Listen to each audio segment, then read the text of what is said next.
Yo, what's up everybody? Welcome back to the channel. For today's video, we're focusing on astrophotography, primarily how to capture the Milky Way, like these two pictures right here. We're going to talk about how to find locations, what gear to use, the settings on your camera, and lastly, how to edit them. Now for today's video, I'll have in the description below some sample images where you guys could follow along with the editing process if you don't have any Milky Way photos of your own. And we're gonna just go over it. It's gonna be a quick rundown. Some of you guys on Instagram answered my poll on whether or not you wanted this tutorial, and a bunch of you voted, so let's get into it.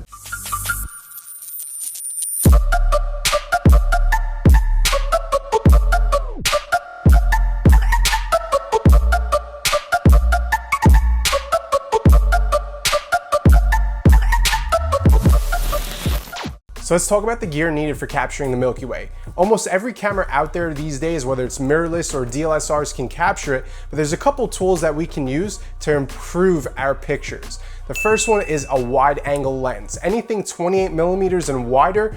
I personally use the 16 to 35 G Master, but I also have a 28 millimeter FE lens, and I'm doing a review on this soon with a 21 millimeter converter. So either or will work just fine. They're both f2.8. So when it comes to the Milky Way, you do want the fastest lens possible. So I would say anywhere from 2.8 and faster. So like 1.4 to 2.8 would be your best bet for your lens.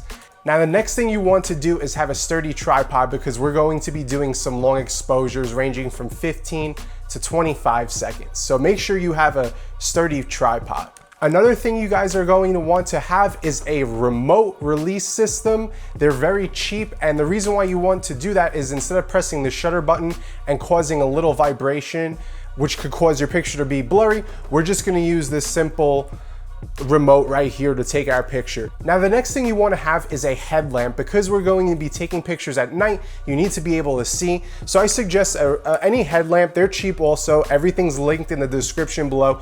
This one also has a red light. I like the red light because it doesn't really allow your eyes to adjust to the white light, so you're able to see when you toggle it on and off still in the dark, and your eyes aren't getting messed up. So I like the one with the red light, so that's what I go with. Now the next couple things are not a necessity, but bring snacks, because usually you're out there for a few hours. Bring a folding chair if you even want to. A couple of my friends have done that in the past. Some music, just anything that can keep you entertained, being that the Milky Way, it's super late at night and you might be a little tired. So anything to keep you up, coffee, energy drinks, that type of stuff. Now we're gonna talk about locations. So when it comes to shooting the Milky Way, there's a couple things we need to know. When the new moon is, where the Milky Way is at the horizon point throughout the year, because certain locations you're able to see the Milky Way and then it shifts. So we have to be mindful of that, and what time the moon sets, so that we have the center galactic core completely visible in the sky.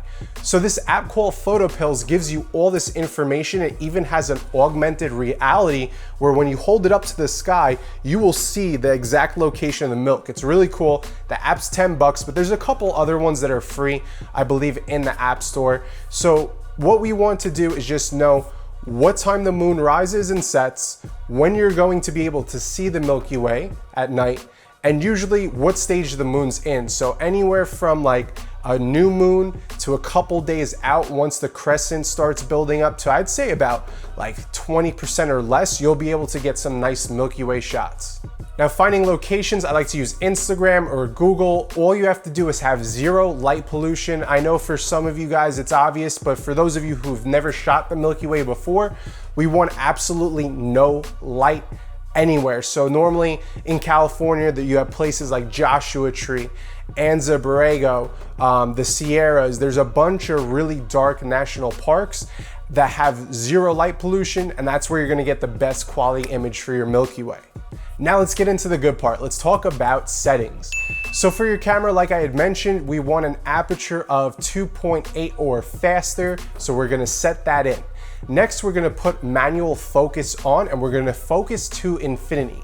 Some people like to focus during the day and tape their focus ring. This way you get the complete infinity dialed in, because even though some lenses have an infinity mark, it may not be 100% accurate For me, I'm a Sony shooter, if you guys don't already know, and I have focus peaking, so when I'm shooting at night, I can get my red peaking on the stars because we want to focus on the star.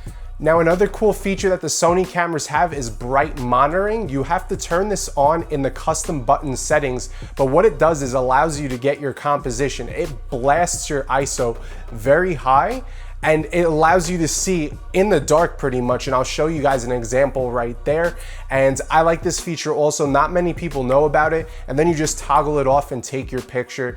This helps you see your composition, but you can also use your headlamp and shine it around and see where it is that you guys are, where you're set up, and get your composition ready. Now for the shutter speed, I like to have anywhere from a 15 to 20 second shutter speed. I started noticing if I went higher than 20 seconds, I would get some trailing of the stars. They weren't so sharp and you'd actually start to see the movement. So 15 to 20 seconds works best for me. And now we're gonna go over the ISO. If your camera is really good with its ISO performance, which most of them are these days, I recommend anywhere from 3200 to 6400. Just take a couple test shots and see which one looks best to you. Now, another thing I'm gonna give you guys is a cheat sheet on what settings to use, and that you could download right below or screenshot it on your phone so you guys have it. It looks something like this right here, but this way you guys can always refer to this if you're new to shooting the Milky Way.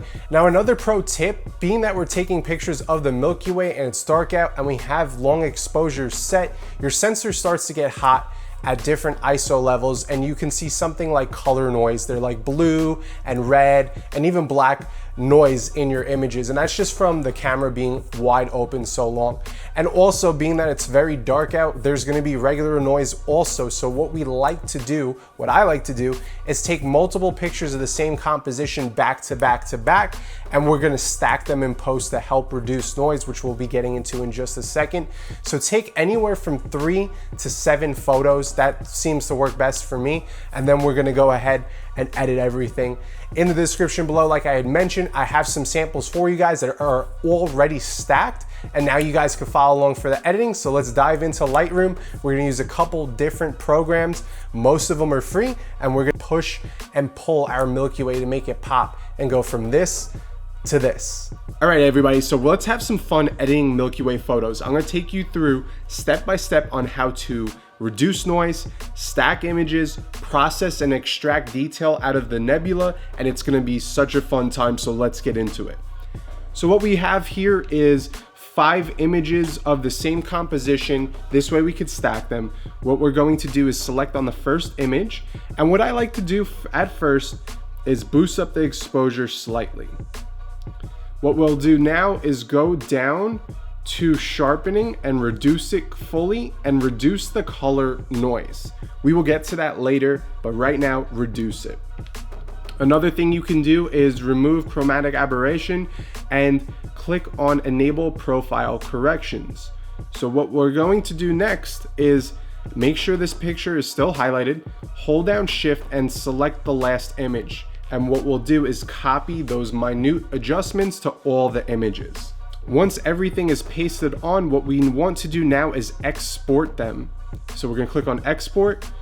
Make sure you have custom name sequence selected. Start with the number 1, name your image.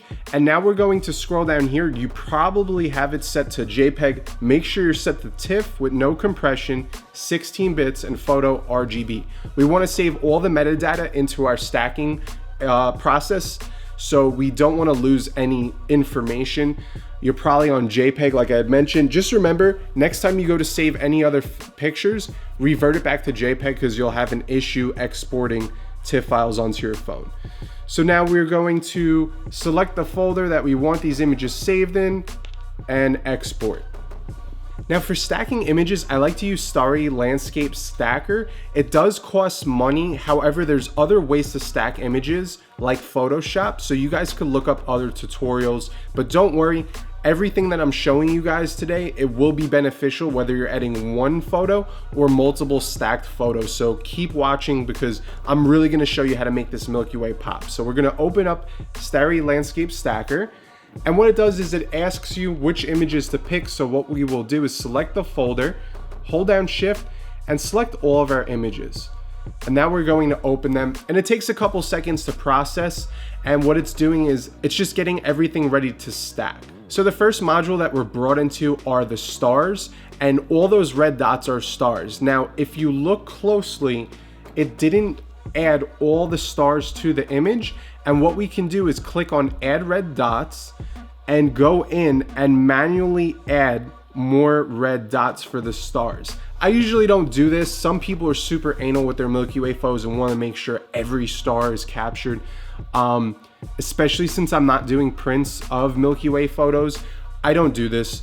But if you want to, sometimes in your foreground, there's some stars selected, so you could click on erase and erase. Now what we're going to do is click on find sky, and this is going to compile a mask of the sky, and everything will be in blue. Now, if you notice, not everything is highlighted, so what we can do is use the brush, which is automatically pulled up for you, and just paint over anything that's black in your sky, and that will show the program where your sky is. Now, I'm not going to select the ambient lighting here, but if we see right here in this bottom right corner, it thinks that is the sky, so I'm going to click on ground and just erase that. Now all we have to do is click align and save, and it's going to composite those images that I had saved, and it will stack them for us, reducing noise. Okay, so our image is done stacking, and now over here you can see some different options. You have minimum, mean, max, median, and just pick one that you like the looks of. I like median, so what we're going to do is save it. We'll save it in that same folder that we saved our other images, along with the saved copy of the mask. So hit save, drop the program, and now what we want to do is just drag and drop that TIFF file of the stack. So we'll go to our folder. So now we dragged everything into Lightroom. We're gonna hit import, and now we're going to start editing and having some fun, so let's get into it. Click on your develop module, and now let's start editing. So for my first step when editing Milky Way, I like to correct the white balance. And from a bunch of tutorials I've watched over the past years, what you have to do, and the easiest way to do it, is bump up your vibrance and saturation to 100%. Now in the sky, we want a blend of magenta, blue, a little bit of purple, orange, and green. So what we could do is go to our temperature slider and dial the orange back a little bit and bump up the magenta. And this is trial and error. I don't like having green in my Milky Way photos. Some people like having a little bit of a greenish tint to it. I'm not the biggest fan. I like to lean on the magenta side a little bit, and this is all personal preference. So once we decide which white balance we want, reset your vibrance and your saturation, and now boost it up to your liking. And I like the way that looks right there. The next step I like to do is go to clarity and boost up the clarity, and it really starts to pull the detail out of the core and the nebulas. I'll add a little bit of contrast, but not too much, and bring up my shadows. What we want to do now is go down to sharpening, hold down the option key, and drag your sharpening up. Also, while option is held down, and I believe on a Mac it's alt, you're going to click on masking and bring the slider up, and anything you see in white is what's going to be sharpened. So we want to add some sharpening to our stars. I'm going to reduce the sharpening a little bit, and now I'm going to bring the noise reduction up to around 40, seems to be the sweet spot for my Milky Way. And also to reduce some color noise from our sensor being open so long, we're going to bring that up. Now, if we zoom in onto the foreground, we see a lot of these speckles right here, and that is what is caused by the sensor being hot. So what we can do, and most of you guys should have Photoshop if you're paying for the Lightroom bundle, we can right click, and we're going to bring this into Photoshop. And now what I like to do is always make a copy layer, so hit Command J or Control J. And what we can do is click on the quick selection tool, and we're going to drag on the foreground. Now I don't want this part selected, so I'm going to hold down Option and just erase it, and then get that going. Okay, So with our entire foreground selected, what we want to do is go to filter, noise, and dust and scratches. What this is going to do is help us reduce the noise in the foreground. So if we click on this image, that's the before, this is the after. And now what you want to do is be between a radius of 1 and 3. The higher you go, the more muddy your image is going to look. And I'm gonna bring it down to 2. And then the threshold is what adjusts it and dials it in a little bit more. So for this, I might have to go back to 3 and bring the threshold down a little bit. And that looks pretty good. We can't get rid of everything. If we do, we're going to destroy the detail in the foreground. So this looks good to me. So what I will do, that's before, that's after, hit OK, and then go back to save. Now I know some of you guys might be wondering, why are you going through so much of a process to edit your Milky Way? My question is, why not? I really want this image to pop, look as best as possible. So now that we have brought it back from Photoshop into Lightroom automatically by hitting save, what we can do is do some final touches, and that's going to be with Color Efex Pro. Now, Color Efex Pro is a free download. Google had bought it out. I will have the link in the description below. And now we're going to really get this going.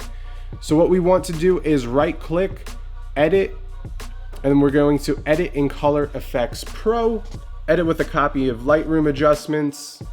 And now once we're in Color Efex Pro, we're really going to bring out some more detail in the Milky Way. And this is my last and final step that I like to use. So once we bring up Color Efex Pro, the first thing we're going to see, and it's going to be a little confusing, but don't worry, click on landscape. And the first thing it will do is put on the Pro Contrast. I like the way the Pro Contrast looks, so I'm going to leave it. The next thing we want to do is add the detail extractor. So we have to hit add filter, click on detail extractor, and now if you look at the before and after, we're really getting some nice pop between these two. Now another thing we could do is, if we don't want the entire image to have the detail extractor put on, we can go into here and add control points just on the milk. Now what this does is, if you hold it down, it'll bring out a radius, and you can slide and make the circle pretty much as big as you want. And I am going to do my own control points. I'm going to do a few right here. So what we could do is really see the Milky Way starting to pop. I like the way this looks. It's already pulled together really well. So what we'll do is hit on save. And now it's going to save that adjustment into Adobe Lightroom also. So we have our image right here. It's almost done. And the last thing I like to do is my Instagram crop. I like to determine where I like it. So I like the Milky Way coming through here. Another thing I will do is add a gradient filter on the bottom and darken up the foreground a little bit. And lastly, I will take my brush tool. I will desaturate and boost up the clarity on the foreground a little bit more. Hit O to see where my masking is. And that's about it, guys. That's the tutorial for today. I'm not gonna spend time and get in there, but that's the tutorial for today. You can go and boost up the shadows a little bit more. If we do zoom in, there is still a little bit of noise on the rocks, but to be honest with you, there is a night and day difference when doing it the way I show you and then just using the noise reduction in Lightroom. That's my full process. If you guys made it this far, comment Milky Way in the description below so I know. My name's Jason Anthony. I hope you guys enjoyed this tutorial. Until next time, I'll see you soon. Peace.